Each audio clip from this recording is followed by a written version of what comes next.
Nick here, coming to you with another video. So I actually made this video yesterday, but for some odd reason, the videos that I was showing throughout the live, the sound was not actually being heard. So having to find that out really did suck. However, I'm gonna try my best to actually just go over this one more time. But let's just get right into it, y'all. So this video is called "When You Do This, Your Family and Friends Will Hate You." Now, what is the this that I'm referring to, right? When you come to a certain level of truth, listen to what I'm telling y'all. When Hey, what's going on, Shibu? When you come to a certain level of truth, right?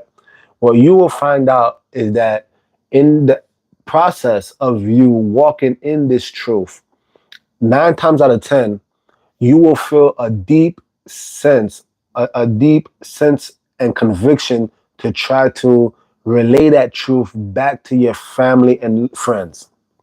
Listen to what I'm telling y'all. In the process of you walking out this truth, you will have a great sense and conviction, right? To try to relay that truth back to your family and friends, because after all, you're probably looking at it like, man, I don't want them to keep going down the path of falsehood. So you're gonna try to relay that message to them. But guess what? In the process of you doing that, trying to wake them up, quote unquote, you will be despised. You will be hated. Now, enough of me talking. Hopefully, I'm gonna play these 2 videos, maybe 3 actually. But in the process of me playing those videos, you're gonna kind of gain some insight on what I mean by that. So let's actually just get right into it, right? So you can kind of see this playlist right here, and it talks about cognitive dissonance, right? So I want you guys to actually watch this real quick, and please let me know in the chat if you're able to actually hear the video, because I do not want to have to do this a 3rd time. But let's check this out, right? Let's dive into the 8 features that make Vibe the ultimate TV advertising platform, all in under 60 seconds. Wide reach, access over 500, and outlined a really detailed understanding. All right. Chances are good that So if you guys can hear the video, again, just please put it in the chat so I can see. Give me a thumbs up, a 10, if you guys can hear the video. Not me, the actual video. All right, so I see Shibu said that you can hear it. All right, so let's actually just proceed, y'all. you've heard of something called cognitive dissonance. It's a term that's starting to get thrown around a lot these days. But you might not know that it has a really deep root in classic social psychology. In 1957, Leon Festinger wrote a book on the theory of cognitive dissonance and outlined a really detailed understanding of what cognitive dissonance is and how people deal with it. All right, so what is cognitive dissonance? Let's start out by talking about what cognitive dissonance is. How would we define it? At the very basics, cognitive dissonance is about inconsistency. When we hold 2 thoughts that are inconsistent with one another, basically, that's dissonance. So let's take the example of someone who smokes cigarettes. Here's a person who might have 2 distinct thoughts, one of which is, I regularly smoke cigarettes. The other of which is the knowledge that smoking cigarettes is unhealthy. Here are 2 thoughts that a person can be having at the same time, acknowledging both of these things as fact, but they would seem inconsistent with one another. If you know that smoking is bad, then logically you probably wouldn't be engaging in that activity yourself. And so this is a case of dissonance because there's inconsistency in your own thoughts. So what do people do when they experience cognitive dissonance?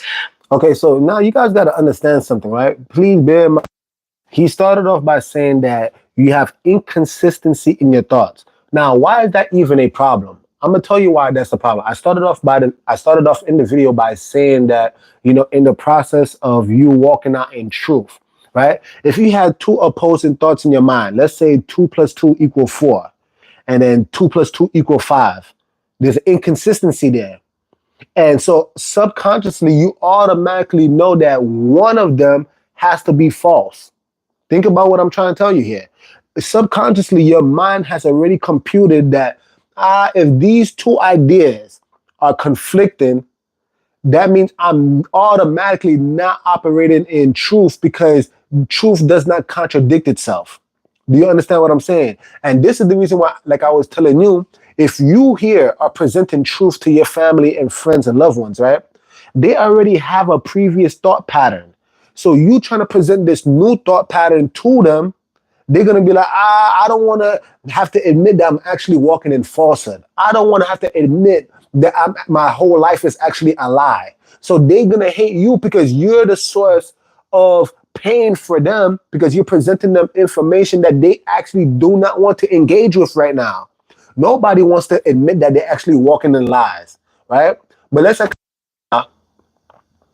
Well, there are a few ways in which Festinger said that you could resolve the inconsistency as a way of resolving the dissonance. First, you can change one of those thoughts. So in the case of the smoker who realizes that smoking is bad and also that he is a regular smoker, he might change one of those beliefs and go, smoking's not that bad. It's actually not unhealthy to smoke. That would be changing one of your cognitions, one of your thoughts, as a way of restoring consistency. Another thing you could do is change your behavior as a way to restore consistency. So in this case, the smoker might say, well, if I acknowledge that smoking is bad, then the way I can be consistent is to stop smoking. So changing one of the behaviors that's related to the inconsistency. Another thing people can do is to add new thoughts into the mix, thoughts that help rationalize the inconsistency. So someone might say, yes, smoking is bad. Yes, I smoke regularly. But also, I do a lot of other healthy behaviors. I eat a lot of fruits and vegetables, and I exercise a lot. So I'm adding new thoughts as a way to reduce the problem of inconsistency. Now, I want to ask you guys something, right? Because let's actually touch on that. Add a thought, right? So smoking is bad, but they try to justify it in their mind by saying, oh, well, I have other healthy habits, like I work out and I eat healthy. But let me ask you guys this. By adding those thoughts, please put it in the comment section below, right? When you add that thought, right, or try to justify this bad smoking habit, does you eating healthy, does you exercising eliminate the fact that smoking is still bad for your health? You see, and the reason why I want you to engage with this mindset, you need to think about these things because, again, these coping mechanisms, these defense mechanisms that we have put up in our minds whenever we are faced with cognitive dissonance, you need to understand that the truth that is presented to you is actually an attempt for that individual to help you. So if you engage in cognitive dissonance, you need to understand that let's not go off topic and say, oh, well, I eat healthy. No, smoking is still bad for you. And we need to actually engage with that reality. We need to eliminate the smoking. Now, of course, he's using smoking, but this happens in many other forms, right? Somebody might come up to you. You might actually could you imagine, check this out, y'all. Could you imagine, let's say if you have a boyfriend or a girlfriend, I'm just using terms that people use out there, right? What happens, hey, what's going on, Alan, Ebri? What happens if you have a boyfriend or girlfriend that you like, that you love, actually? Now, if in the attempt to try to love you, I'm trying to tell you the truth, I say, hey, man, hey, girl, do you know your girlfriend, your boyfriend was actually cheating on you? Boop, automatically, you're going to see the cognitive dissonance. You see, because in their mind, in their reality, they are infatuated with their boyfriend or girlfriend. So you presenting this truth that their boyfriend or girlfriend is actually cheating on them is going to cause pain. And they didn't want to engage with that. You see, now they might even attack you, even though you were trying to just help them out. You were just trying to let them know that, hey, I don't think you want to deal with this individual because they cheated on you. You get what I'm saying? But you become public enemy number one because you were just trying to wake them up. Do you see how this thing is very deep? Right? So let's actually keep going, y'all. And finally, people can just trivialize the inconsistency completely. They can just say, you know what? Sure, smoking's bad and I smoke, but I just don't care. Right. That's going to be it. That's not really as big of a deal as people say that it is. That would be another way of resolving dissonance. Man, that's tobacco. But why do people feel like they need to resolve anything at all? What's the big deal about dissonance? Well, some people say that dissonance just gets in the way of finding some sense of truth. In general, if we want to understand the world, then we want a clear, consistent picture of it.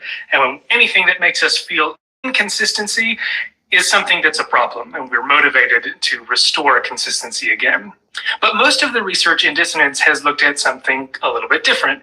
And that idea is that it's physically uncomfortable to experience cognitive dissonance.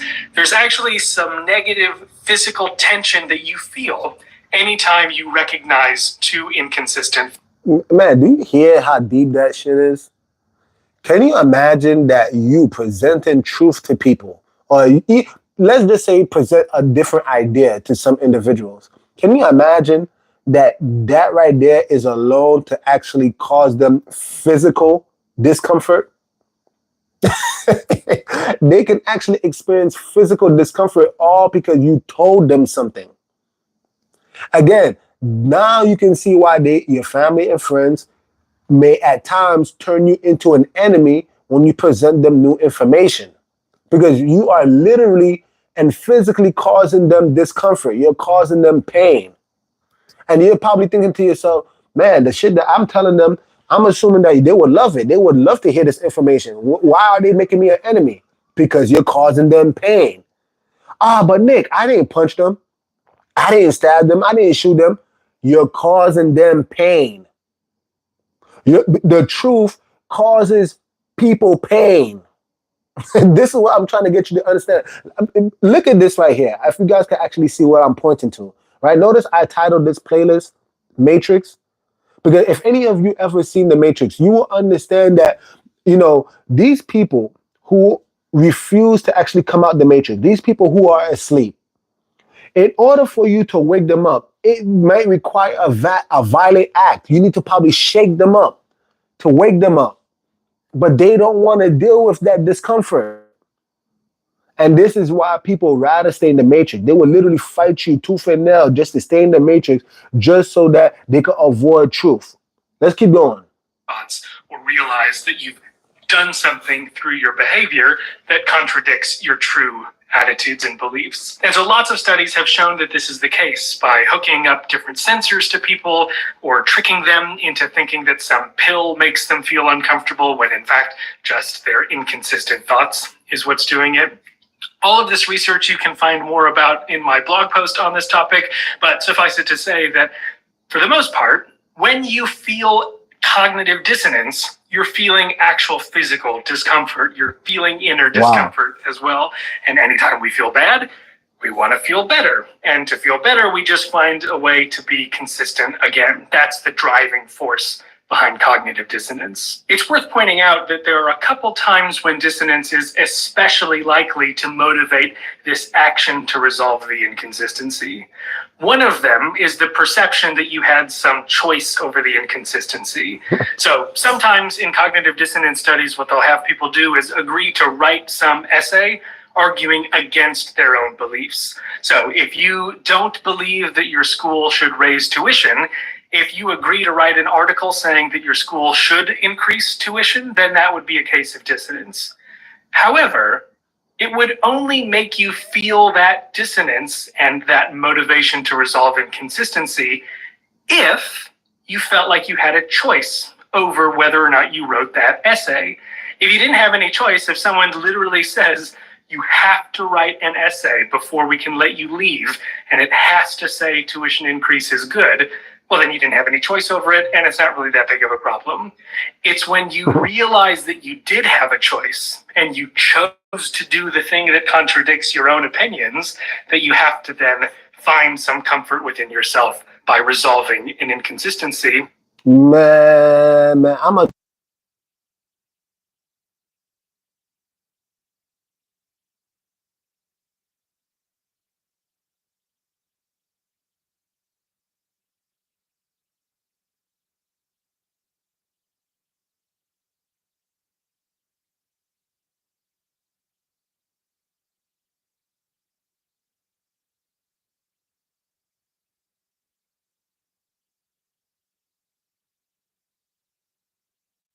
Can you guys hear me?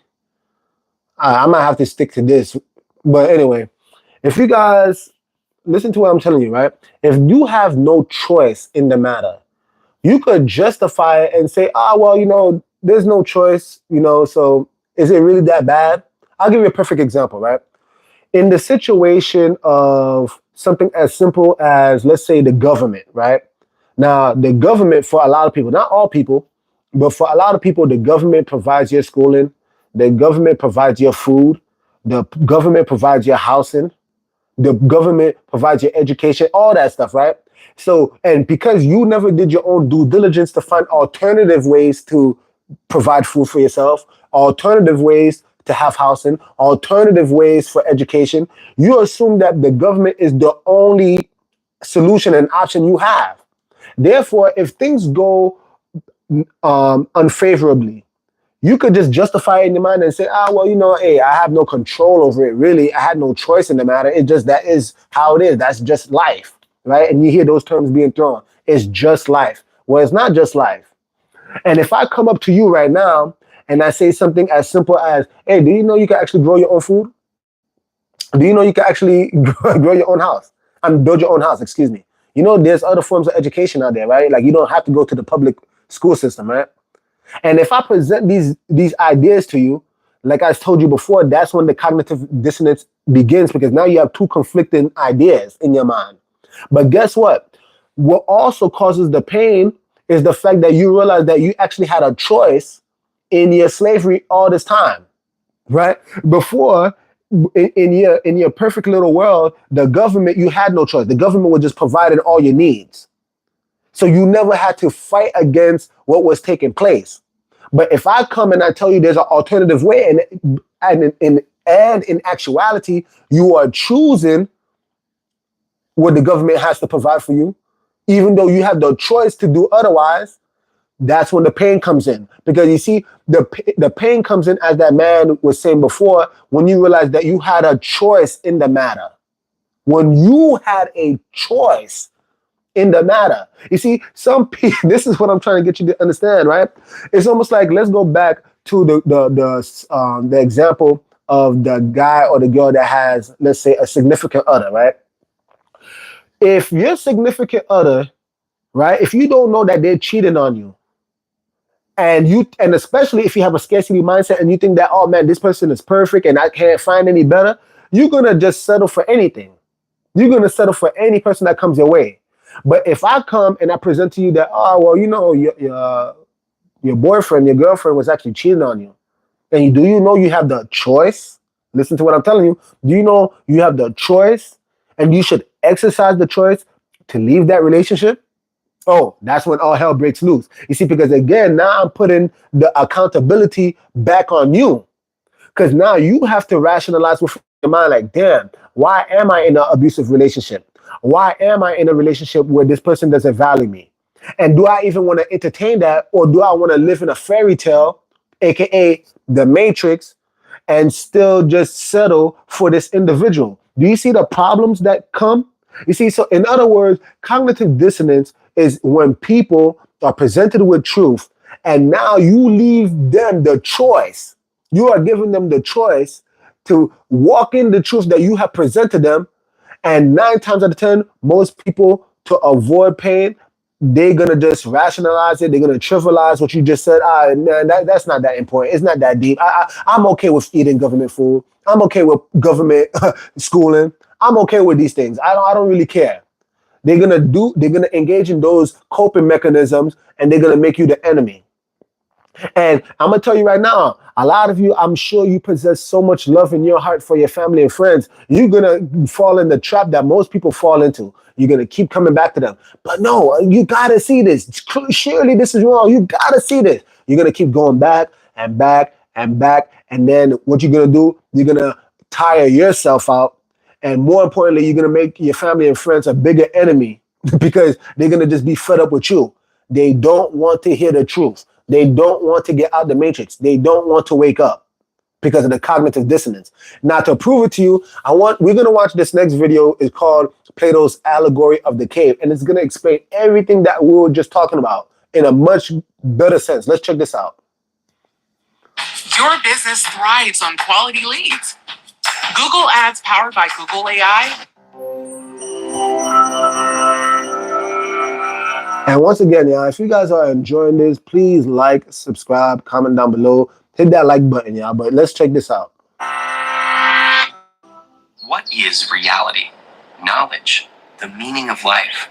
Big topics you might tackle figuratively, explaining existence as a journey down a road or across an ocean, a climb, a war, a book, a thread, a game, a window of opportunity, or an all too short-lived flicker of flame. 2,400 years ago, one of history's most famous thinkers said life is like being chained up in a cave, forced to watch shadows flitting across a stone wall. Pretty cheery, right? That's actually what Plato suggested in his Allegory of the Cave, found in Book 7 of the Republic, in which the Greek philosopher envisioned the ideal society by examining concepts like justice, truth, and beauty. In the allegory, a group of prisoners have been confined in a cavern since birth, with no knowledge of the outside world. They are chained facing a wall, unable to turn their heads, while a fire behind them gives off a faint light. Occasionally, people pass by the fire carrying figures of animals and other objects that cast shadows on the wall. The prisoners name and classify these illusions, believing they're perceiving. All right, now I'm gonna stop here because I want you guys to actually pay attention to what's taking place. So they casting illusions behind these people, and these shadows are projected on the wall in front of them. Now look at the words that they use in that picture, and I paused it here for a reason. If you guys can read it carefully, it says dog, animal, and pet. Now you might be like, Nick, okay, what's your point? I'm gonna tell you what's my point. In society, aren't these words that we use on a daily basis? Like, what's wrong with calling a dog a dog? What's wrong with calling an animal an animal? What's wrong with calling a pet a pet? I mean, after all, you've grown up all your life. Listen to what I'm saying. You've grown up all your entire life using this verbiage, using this lingo, right? And your family and friends also use this lingo. I mean, you all agree. Am I making sense here? But what if the things that you commonly call a dog, animal, and pet is not actually a dog, animal, and pet? It was just a shadow. That's not the reality of the situation. Oh, you see, now this is where it starts getting deep, right? This is where it starts getting deep. Let's keep going. Actual entities. Suddenly, one prisoner is freed and brought outside for the first time. The sunlight hurts his eyes, and he finds the new environment disorienting. When told that the things around him are real, while the shadows were mere reflections, he cannot believe it. The shadows appeared much clearer to him, but gradually his eyes adjust until he can look at reflections in the water, at objects directly, and finally at the sun. Now check this out. Notice what they said. You see, could you gotta actually put yourself in that person's shoes. You were living in a dark cave all your life, and you're finally, mind you, this person, I know it's an animation, but that person looks fairly old, right? Now this person, after all these years, is finally taken out of the cave, and you have to be forced to look at the sun. Wouldn't your eyes squint? Wouldn't it hurt your eyes to actually look at the sun because you've been living in darkness for so long? Right? And again, this man, believe it or not, he has gone through the cognitive dissonance phase, right? Because they, like the guy was saying, the shadows seem more real because that's what he was used to. And he has to be told, no, those are just, that's just a shadow. The real thing is the actual tree, the actual sun, the actual birds. He has to be told these things. Now, this man is the man that's on the journey of truth and awareness. He sees the real reality, right? Now, what happens after seeing this reality? Now, check this out. This is going to go back to what I was saying in the beginning. Whose light is the ultimate source of everything he has seen. The prisoner returns to the cave to share his discovery, but he is no longer used to the darkness and has a hard time seeing the shadows on the wall. The other prisoners think the journey has made him stupid and... All right, I got to actually break, again, this is actually so beautiful. And, you know, let me see, this is going to come out clear. Can you guys actually hear me? Please, I'm going to try to change it to the camera so that you guys can hear me. If you can, please let me know because I want you guys to see what I'm actually saying here. All right, but check this out. Could you imagine if you were living in, let's say, the ghetto? You were living in the hood, right? Now, when you were living in the ghetto, when you were living in the hood, you knew the lingo of all the people around you. You knew what they call the slang, the jargon. I don't care what word you want to use, but you knew how to communicate with other people who are also in the hood. Now, what happens if you leave the hood? What happens if you start moving to the suburbs and all of a sudden things are different? The food is different. I mean, you probably don't got the corner stores that you probably saw in the hood, right? The air is different, right? Because they got more trees and all this other stuff out there. The lingo is different. You don't got people talking in that slang, right? You get everything is different when you leave the ghetto or the hood to go into the suburbs. And what happens if you start being more educated and you're just like, man, there's actually a life beyond simply being a rapper and a basketball player. There's a life more than just hustling in the streets. There's a life beyond this. And I never knew about it. And now you're so excited because you're just like, damn, I don't got to kill my brother. I don't got to rob my brother. You get what I'm saying? I don't got to support, all these chain restaurants that my people don't own. So now this is what you do, right? You're so excited about this new knowledge that you've gained and you try to go back to the hood. But because you've done educated yourself, do you know how hard it is for you to try to talk in their language? I mean, if anybody grew up in the hood, you would know that the slang and the lingo, it changes all the time. It changes all the time. So now here you are talking, what proper, and I use air quotes because, that's foolishness anyway. But you're talking proper. You're going to have your old family and friends. Why are you talking white? You see how they start to attack you? Oh, you sound mad bougie. Man, nigga, get out of here, man. I'm not trying to hear all of that because you're trying to present them a different life. No, there's a life outside of the hood. They're not going to want to hear that.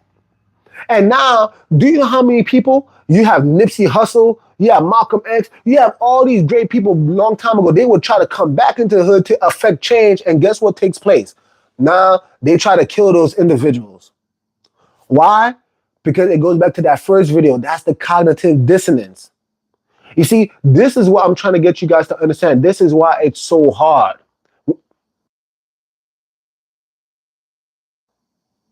This is hard. It's hard because these individuals, they like being in chains.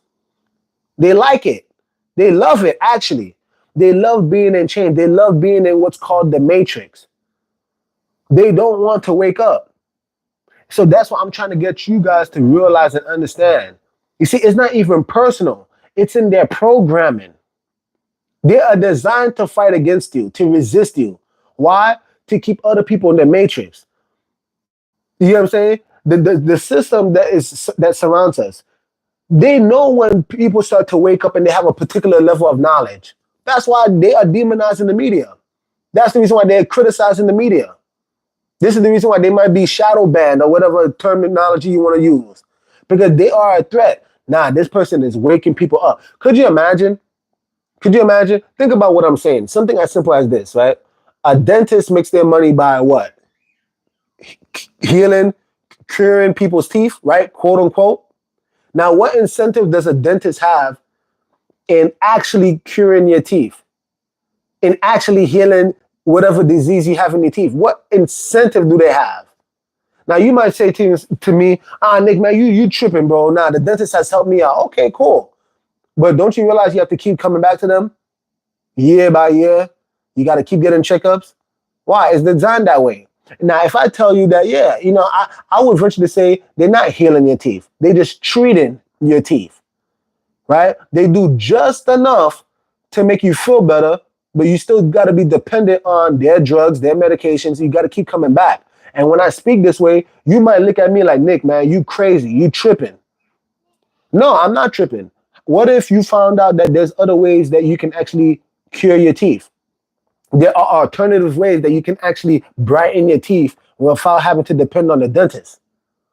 You see what I'm saying? Is that the way we have been formally taught is the same way these people, like you can see these individuals, right, up there, chained up, they've been in a cave all their lives. And people like us who have a certain level of truth, when you try to come back to your family and friends and loved ones and try to open up their eyes, they hate you and they despise you for it. All right, so let's actually go back. Let's actually go back 10 seconds. But he's no longer used to the darkness and has a hard time seeing the shadows on the wall. The other prisoners think the journey has made him stupid and blind and violently resist any attempts to free them. Plato introduces this passage as an analogy of what it's like to be a philosopher trying to educate the public. Most people are not just comfortable in their ignorance, but hostile to anyone who points it out. In fact, the real-life Socrates was sentenced to death by the Athenian government for disrupting the social order, and his student Plato spends much of the Republic disparaging Athenian democracy, while promoting rule by philosopher kings. With the cave parable, Plato may be arguing that the masses are too stubborn and ignorant to govern themselves. But the allegory has captured imaginations for 2,400 years with the cave parable. Man, this joint is deep. I want you guys to read it. My apologies, y'all, but I had to do it. Look at the signs above the people. You have stubborn, you have ignorant in the middle, and the last one is called self-rule. Could you imagine that? Self-rule? No one's in self-rule, and that's why I was giving the government analogy, right? Now, am I only talking about the government? No, I'm not. Again, you guys, I'm actually just using these analogies to help you guys to think. But do you actually practice self-autonomy? Do you actually have self-governance? Can you actually think for yourself? Or are you in a matrix where people control you? They control your every move, and because you're too stubborn and ignorant, right? Ignorant to what? The truth. And too stubborn for what? To embrace the truth when it's presented to you. Why? Because of cognitive dissonance. Do you see where I'm getting at? You see where I'm getting at? But again, the goal is for self-rule. That you should have some type of ability to govern yourself. And I would say this, right? To add a caveat, because if anybody has been following my channel for any length of time, you would know that true self-governance, right? Self-rule comes when you know who you are in Christ Jesus, right? And why? Because what did Jesus say? He said he is the way, the truth, and the life. You see, if you follow him, you're going to follow after truth. You're going to follow after truth naturally, following him. And you don't see nowhere in the passages of scripture where he's dominated over your life. You get what I'm saying? Why? Because you have self-rule. I mean, these are just things you need to think about. You see, the government structures, these school systems, they all here they vying for your attention. They vying for shaping your mind. And you just allow it. You just freely give up your ability to practice self-autonomy. Yeah, you teach me everything. You feed me everything. You don't actually look up information for yourselves. And this is what, they're using the word philosopher. I'm not a philosopher, right? I just stick to the Bible. But the point being is that people that try to wake you up, stop being so damn ignorant, y'all. Try to at least consider what they're saying, because is it so bad to actually just look up behind what they're saying? Everything I'm saying right now could actually be wrong. Everything I'm saying right now might actually be false. However, don't you owe it to yourself to at least look behind what I'm saying? Don't you owe it to yourself to at least look behind what Nick is saying so that you can actually study the matter for yourself? Because if I'm wrong, then so be it. Nick is wrong. Then I'll move on in peace. But if I'm right, and when I say Nick, it might not be Nick. It might be a family member of yours. You might be a friend of yours. It might be a pastor of yours that's trying to present truth to you, and you don't want to receive it because it hurts. It's causing you physical pain.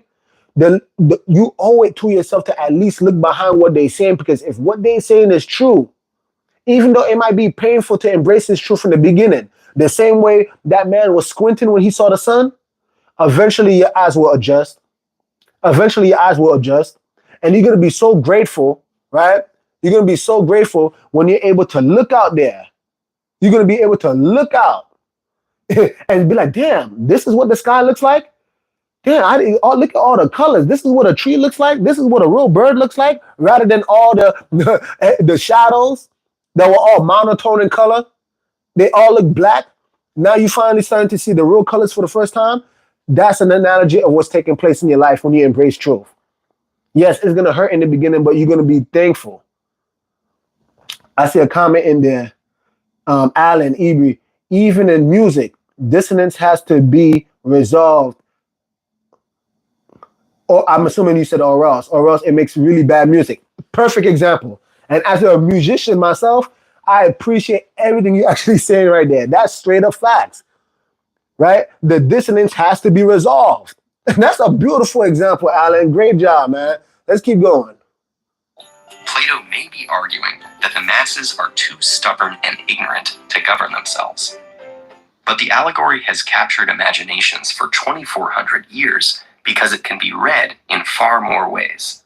Importantly, the allegory is connected to the theory of forms developed in Plato's other dialogues, which holds that, like the shadows on the wall, things in the physical world are flawed reflections of ideal forms, such as roundness or beauty. In this way, the cave leads to many fundamental questions, including the origin of knowledge, the problem of representation, and the nature of reality itself. For theologians, the ideal forms exist in the mind of a creator. For philosophers of language viewing the forms as linguistic concepts, the theory illustrates the problem of grouping concrete things under abstract terms. And others still wonder whether we can really know that the things outside the cave are any more real than the shadows. As we go about our lives, can we be confident in what we think we know? Perhaps one day a glimmer of light may punch a hole in your most basic assumptions.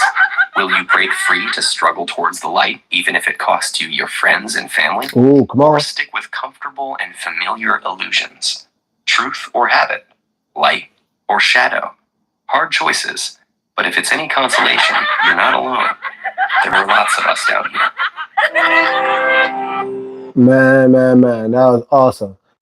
If you guys are liking this video, again, I'm putting it in the video mode. If you guys can hear me, please let me know. So, because again, it's important to be heard.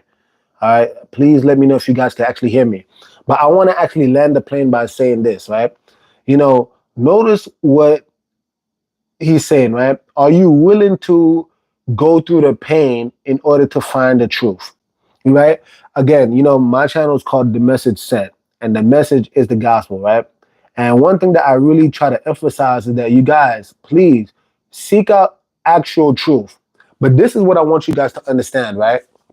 And please bear with me, right? As I explain this last portion, and then I'm going to be over and out, right? What if somebody presents you truth? Mind you, I'm talking about truth, not a lie, not what the person perceives to be truth. No, they actually presenting you truth, right? But what if it goes against what mommy and daddy taught you? Oh, no, not mommy and daddy. Yeah, mommy and daddy.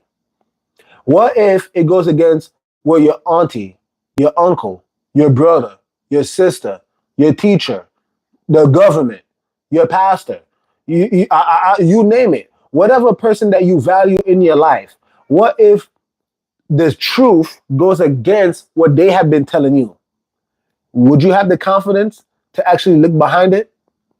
Do you have the confidence to actually be able to at least be able to hear this individual who's presenting you truth and look behind what they say? You know, the Bible says that the Bereans, listen, the Bereans were more noble than those of Thessalonica. Why? Because when Apostle Paul presented them information, they looked behind what Apostle Paul said. That's what made them noble.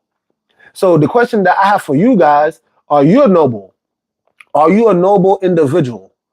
Are you an individual that's so noble that you are willing to look behind what somebody said? Because again, notice one of the things about cognitive dissonance, when they said trivialize, it's not important. I don't really need to look into that.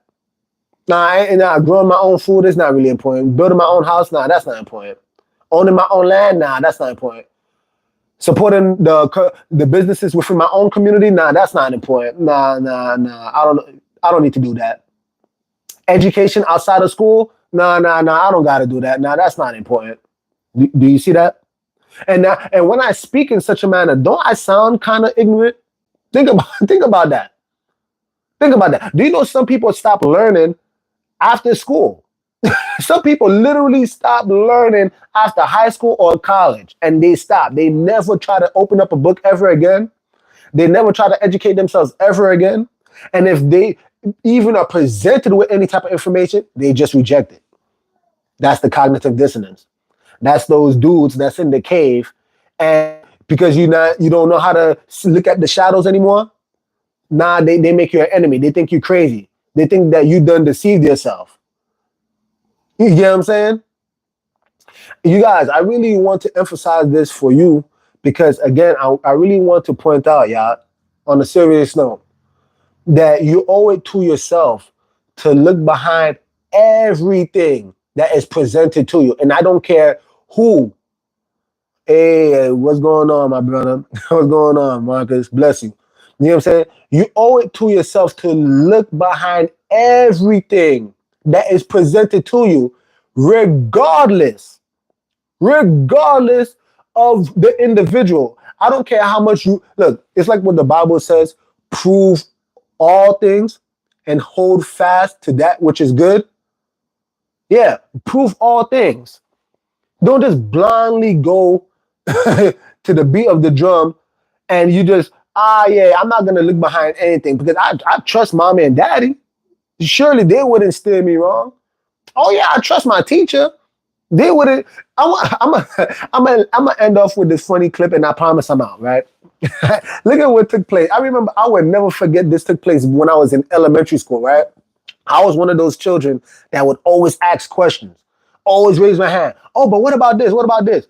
And this teacher could not stand me, all because I was asking questions. I mean, what better time to ask questions than in school?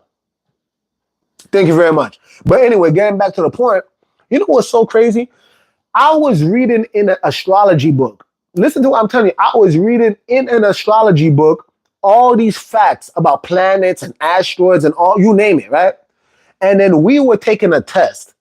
I want to show you guys how hilarious this is. We were taking a test, and there was all these astrology.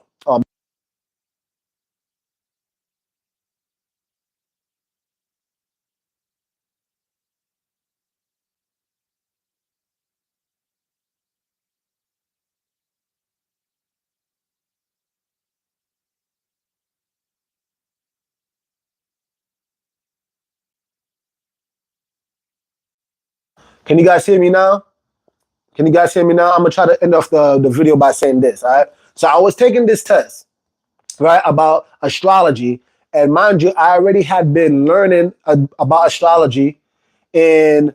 I've been already learning about astrology in this other book that I was reading. So what's my point, right?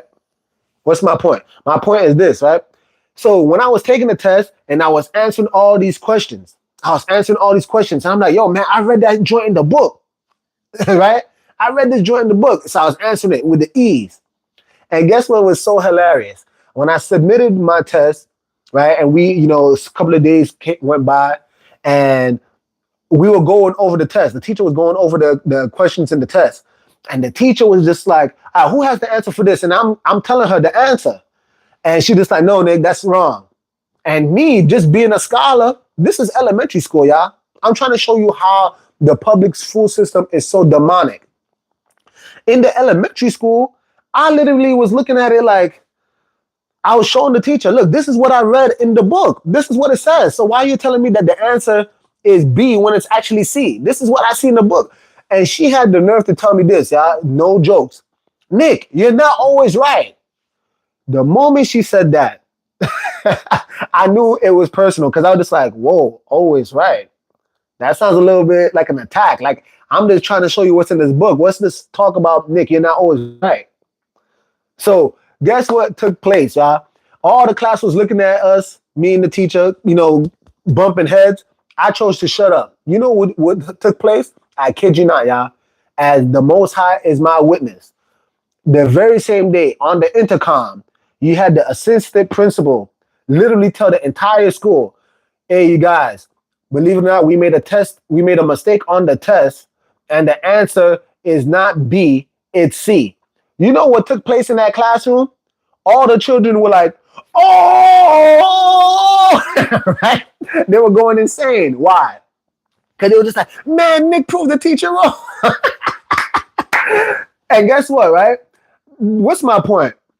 Just because a teacher says something, you see, that teacher was so brainwashed that even though it was clear what the book had to say, she was just going based off of well, I don't know what they call it, the Scantron. No, the Scantron is what we wrote on, but she had the answer key. Yeah, that's what it was, the answer key. She was so blind, she just went based off the answer key. And I was telling her, this is what it says in the book. You see, my point that I'm really trying to emphasize, y'all, is that some people, they are so embedded within the matrix that they don't dare question what they're just told and given. They don't look behind a damn thing. They don't. They don't practice self-autonomy. They don't actually try to have some self-governance. They don't. They're just like a bunch of blind sheep. And that's what's so sad. And again, to land the plane, all I'm urging you guys to do is to at least look behind everything, because that's actually your God, if I could use that word, that's your God-given right. It's your right to look behind what people tell you. That's what you owe it to yourself to do so. Don't just blindly follow anything. And I don't care who it comes from. I don't care how much this individual may say they love you. I don't care how much time this individual give you gifts. Do you guys know that narcissists love bomb? Do you understand that? Do you understand that narcissists love bomb? Matter of fact, there you go. I'm sorry, I have to do it because I love y'all so much. And take that with a grain of salt, right? I love y'all so much. I'm actually going to land the plane by showing you what I actually mean, right? Because this is the danger when people love people so much, right, that you don't question nothing that they tell you. Look how cognitive dissonance can take place when you are under someone who's a narcissist. Check this video out. Cognitive dissonance. What is it? And how does it manifest into our lives? It's essentially the mind's way of saying, this doesn't add up. Experiencing cognitive dissonance in a narcissistic relationship is very common and challenging. Narcissists usually begin idealizing the person, making the partner feel loved, adored, and cherished. The idealization phase is quickly followed by devaluation, where they become critical and hurtful. This quick shift creates what's called cognitive dissonance. This creates conflicting beliefs, attitudes, and contradicting thoughts for the other person. Survivors get caught in the narcissistic web of psychological abuse, torn between their belief and the idealized version of the narcissist, and the painful reality of their mistreatment of the relationship. This may seem similar to gaslighting, but the difference is cognitive dissonance is the internal psychological issue stemming from the survivor's internal struggle between their own beliefs, whereas gaslighting is when the narcissist denies events and distorts facts. When someone experiences cognitive dissonance, they only remember the good parts of the relationship and not the abusive, hurtful part. One way to get out of this mindset is writing a list of all the hurtful comments and behaviors the narcissist has done, so that you train the brain to remember how hurtful this person is and was, so that you don't get wrapped up in their lies. Man. I hope you guys actually understood what this woman has eloquently explained. You see, again, what happens if a narcissist is your mom and dad, your brother or sister, your teacher, the government, your pastor, I don't know, you name it. Whoever in your life that you love and adore, and surely you think to yourself, surely they would never hurt me. So you see, the cognitive dissonance will keep you in bondage because you have an idealized version of the narcissist, the version that the narcissist showed you in the beginning when they were love bombing you, the version of themselves that they showed you in the beginning when they were treating you with all this affection. And now when somebody presents to you new information, like, nah, believe it or not, this narcissist is actually trying to abuse you. Look at how many times they call you out your name. Look how many times they demean you and devalue you. Look how many times they actually make fun of you. in front of your peers? Have you ever acknowledged that deep down inside you're actually being abused? The moment that contradicting idea pops up in your mind, that's when the cognitive dissonance occurs. And like I said, you have a choice at that point in time. You have a choice. Are you going to keep the idealized version of what this narcissist is? Or are you going to actually save yourself and finally free yourself from the attacks of this narcissist, from the abuse of this narcissist? You see, you guys got to think. And I've been on this series for a while now about, gaslighting and narcissistic behavior. So this is just a video that I wanted to make real quick to really show you guys the importance of freeing your mind by questioning everything. Anyway, you guys, I hope you guys did enjoy this video. And once again, if you did, please just like, subscribe, comment down below. I appreciate every single one of you who actually chimed in the comment section. I love the feedback. I see the laughing emojis. You know what I'm saying? So I'm glad, my story kind of made you guys laugh. I just appreciate you guys coming out and staying tuned for everything that we had to say. But more importantly, this video is designed to actually help you guys grow in your faith, in your walk in Jesus Christ, the Messiah, and so that you could build a closer relationship to him. Because again, he is the way, the truth, and the life. I see Shibu say it's a great video. I appreciate that. Again, I'm just here to serve. And I hope that this video did serve you and edified you all this day. With that being said, Nick over and out. The message sent. Jesus is King, y'all.